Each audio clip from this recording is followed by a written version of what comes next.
there any relevance of native speaker norms? That's a question for TEFLologists. Is it better to focus on form or to focus on forms? That's a question for TEFLologists. If you use a textbook, is your classroom authentic, or should your approach be more learner-centric, from feedback to learner autonomy? We'll discuss it all on TEFLology. Welcome back to the TEFLology Podcast, a podcast all about teaching English as a foreign language and related matters. For today's episode, we are delighted to bring you an interview with Michael Swan. Michael is known for his numerous books, which include Practical English Usage, Basic English Usage, and The Good Grammar Book. Michael's wide interests include pedagogic grammar, mother tongue influence in second language acquisition, and the relationship between applied linguistic theory and classroom language teaching practice. As well as winning awards for his work in ELT, Michael's poetry has received praise too, winning the Poetry Society's competition in 2010, among other awards. In today's interview, Rob asked questions to Michael about his career, developments in English language teaching, and some of Michael's beliefs on classroom practice. This interview was recorded at Oxford Day 2018, an event organised by Oxford University Press here in Japan. We'd like to thank all at OUP Japan for arranging this interview with Michael on our behalf and for letting us record our podcast during their event. So, we hope you enjoy the conversation.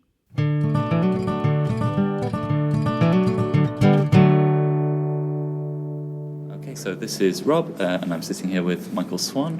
Thank you for agreeing to be on the podcast. I'm delighted.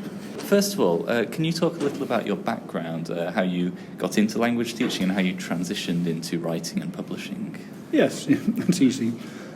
I got into language teaching because I needed money, really. I was doing some postgraduate research in German literature at Oxford University, and I needed a bit of extra money. And so I got a part-time job in a language school in Oxford. And after I'd been doing that for a bit, I found I enjoyed it. And I thought I was actually getting better at it. And I wasn't getting any better at the postgraduate research at all, because actually I have no talent for university research. I just don't have that kind of mind. And after a time, I saw the light, and I realised that I should drop the university research altogether. And I became a full-time language teacher, English teacher, and here I am. How I got into writing was after I'd been an ordinary classroom teacher and then run my own language school for maybe 10, 11 years. I was interested in ways of improving on the existing teaching materials. I was working in France by that time, and I was asked to collaborate on a book for upper secondary school students there. I did that, mixing it with teaching. A publisher, British publisher, came along looking for authors and asked me if I'd have a go at writing something. And again, one thing led to another. And after 20 years in classrooms, I kind of felt it was enough. I loved it, but enough was enough. And I became a full-time writer.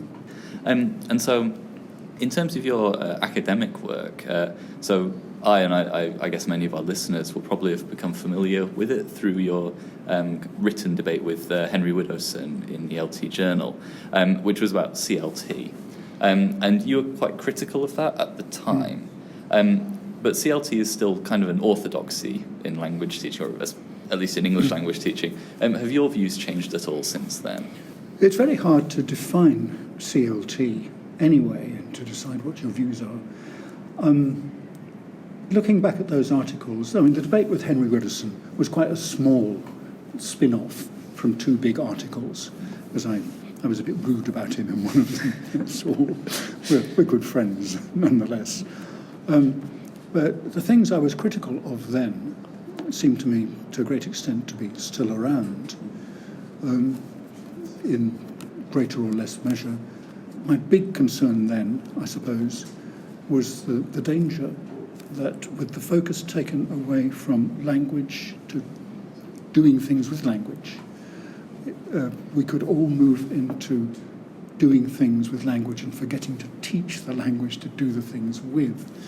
And indeed, I thought then, and I think now, that there's an awful lot of emphasis in various brands of CLT, awful lot of emphasis on doing things without always asking very clearly, what are we doing this for?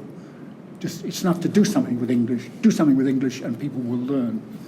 And if you question them on this and say, well, actually, what will they learn? Oh, skills. The word skills keeps coming up, and I am critical of that. Right. Yeah. This is not to say, by any means, that I think CLT is a bad thing. It was a terrific development. Okay. Yeah. Okay. And in terms of kind of critical positions that you've taken, in another article, you argued against task-based language teaching because you felt that, I think it wasn't supported by empirical evidence at that time. I think it was 2005. Has any of the more recent work that's been done on that, for example, Mike Long's recent book about TBLT and second language acquisition, has that provided the evidence that you felt was lacking at the time? Well, let's be clear what I thought evidence was lacking for. I was critical in that article of hardcore task-based language teaching, where pretty much everything was hung on a syllabus of tasks. So it seemed to me a very exclusive kind of approach, like many methods before it and many methods to come.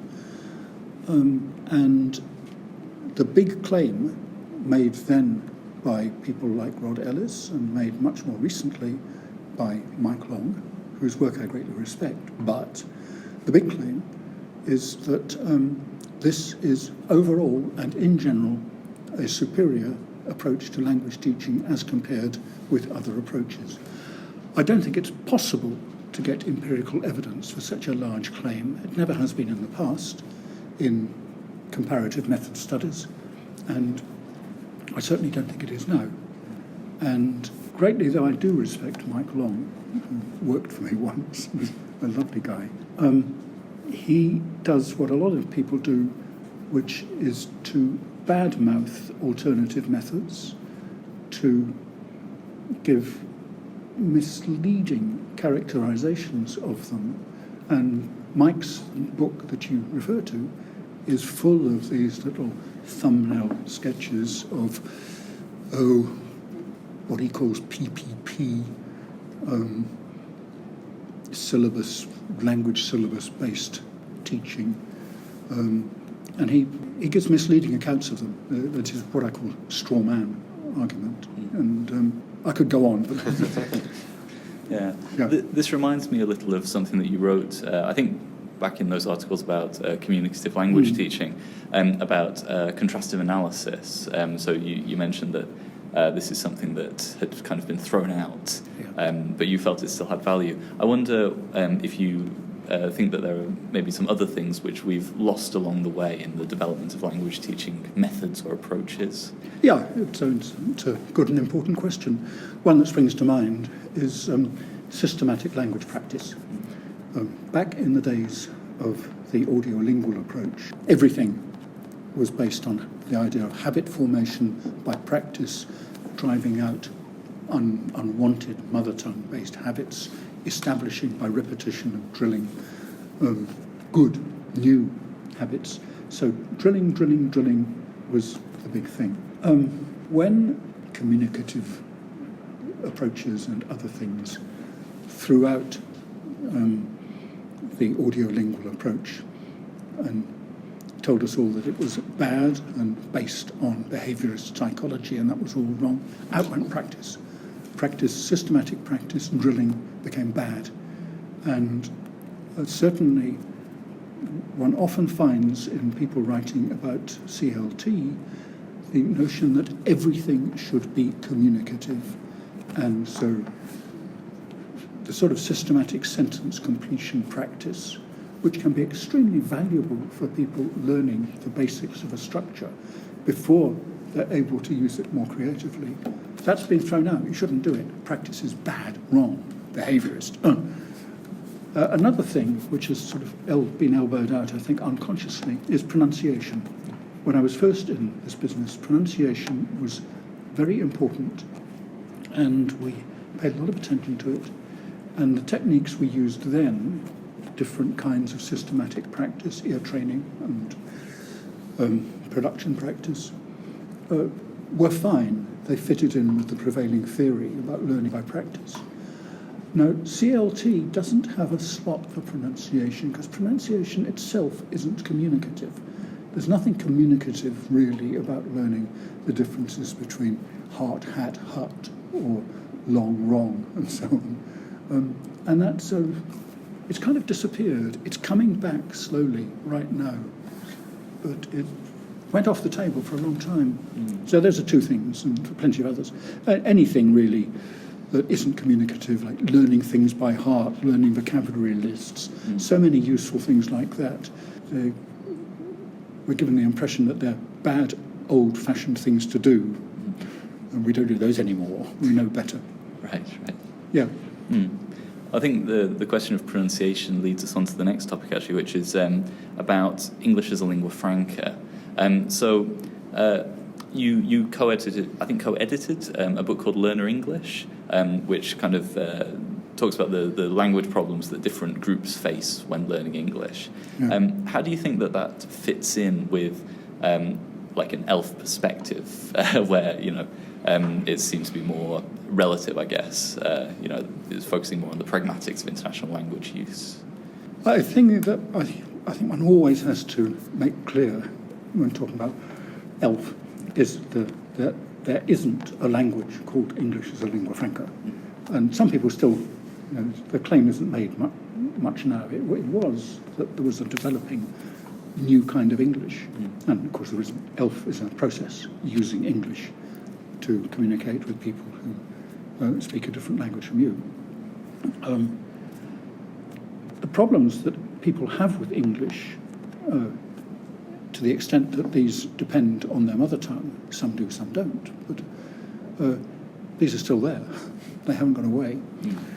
The area where I think the ELF perspective is doing us good is taking the focus away from the notion that people need to get a sort of near enough perfect command of English, of a variety of English, which is an extremely damaging notion because it's not actually possible, and it leads to a kind of perfectionism, which often pretty well destroys motivation. Actually, I'm talking about that this afternoon. So, whereas I disagree to a great extent with a lot of the things that the ELF people say, and I have an article in ELT Journal 2016, one of the 4 issues, I forget which, explaining why I disagree with them. I do think that particular point is valuable. But in the end, in ELF, or ELF's always been with us. 50, 100 years ago, if a Japanese communicated with a Turk in English, they were doing ELF. And the Japanese were speaking Japanese English and the Turk was speaking Turkish English, and they tried to get them close enough together to communicate well. It's no different now that the label ELF is stuck on that particular process. The ELF people some of the researchers are looking at ways of helping this process along, training people in communicating more effectively between the two kinds of English, if you like. How about in terms of the, I guess, the kind of baseline assumptions of ELF, that there isn't one external standard that students should be aspiring to? So you mentioned that students don't need to try to achieve perfection.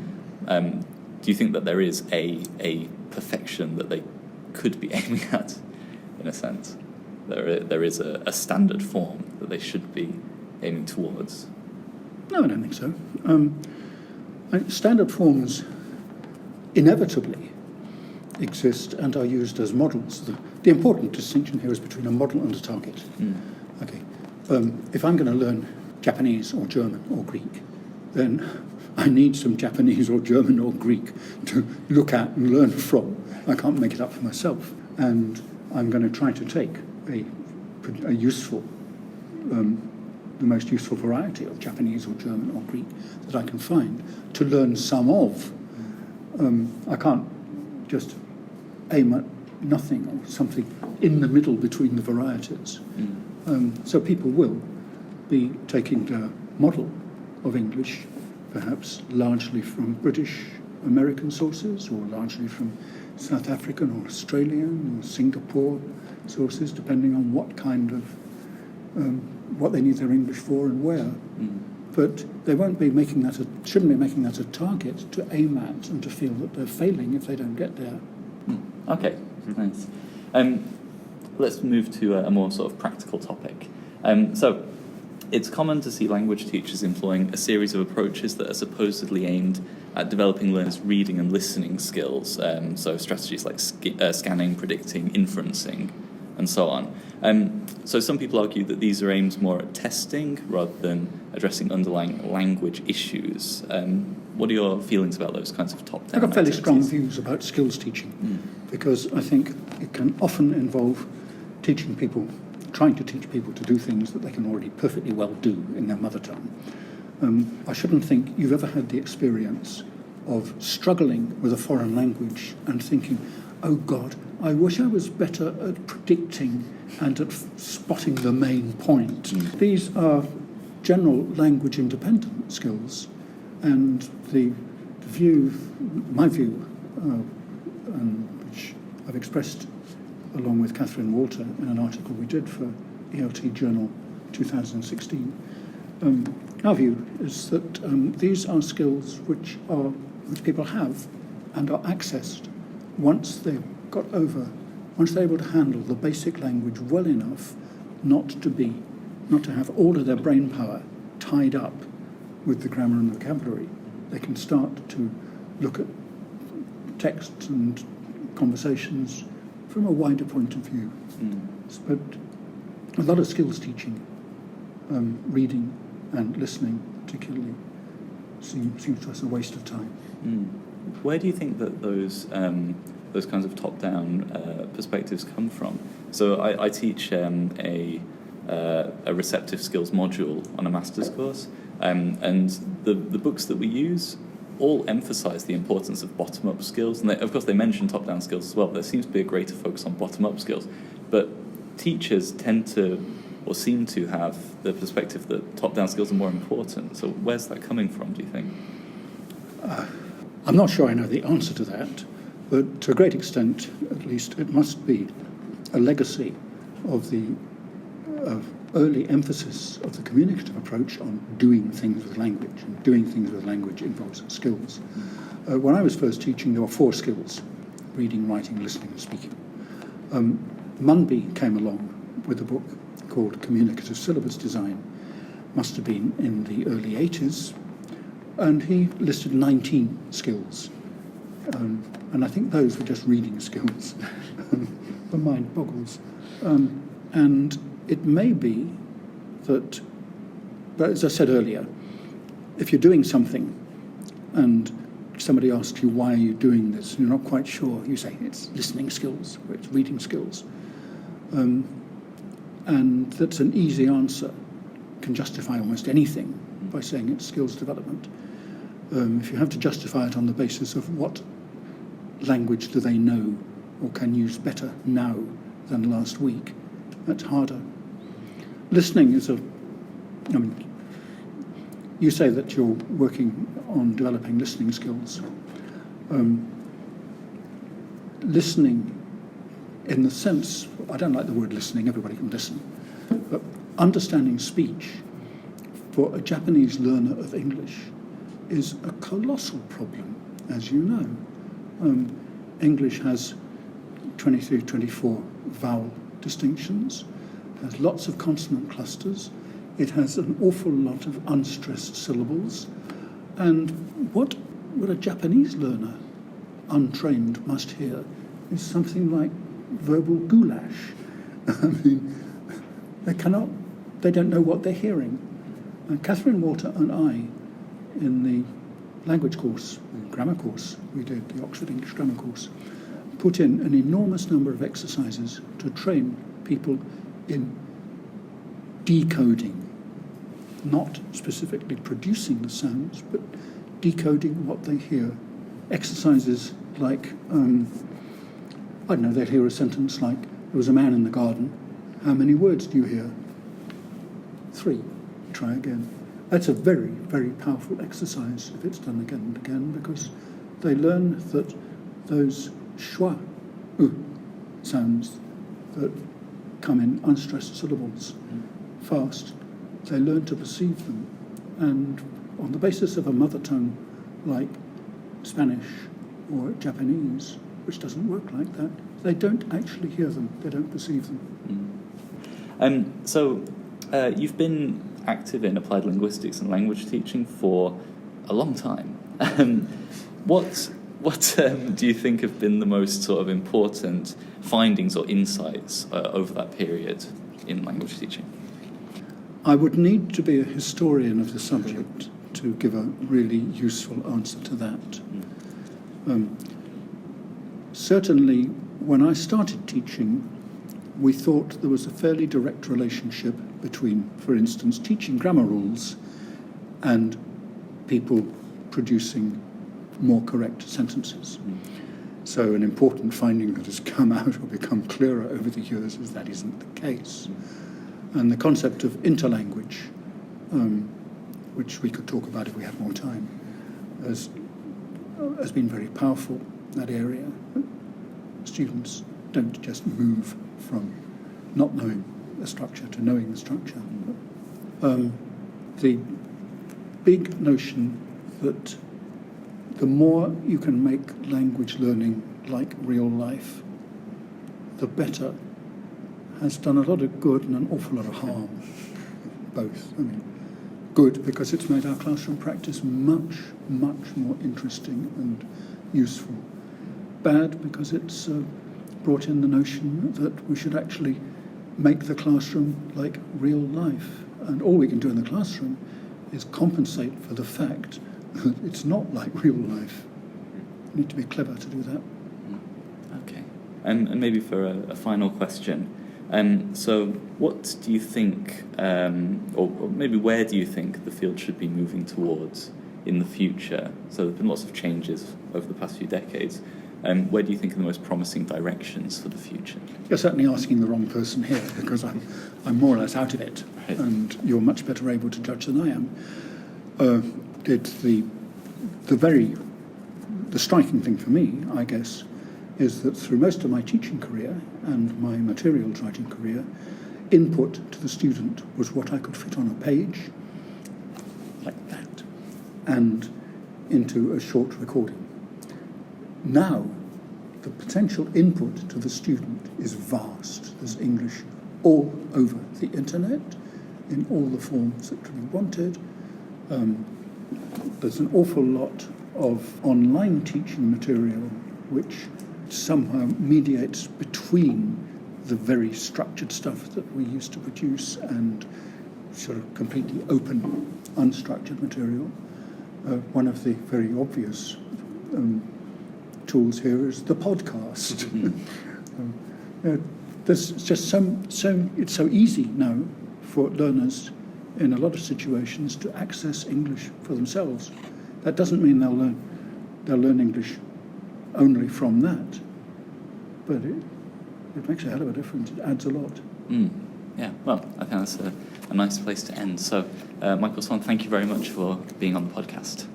Well, thank you. I think this may need quite a lot of editing. Thank you.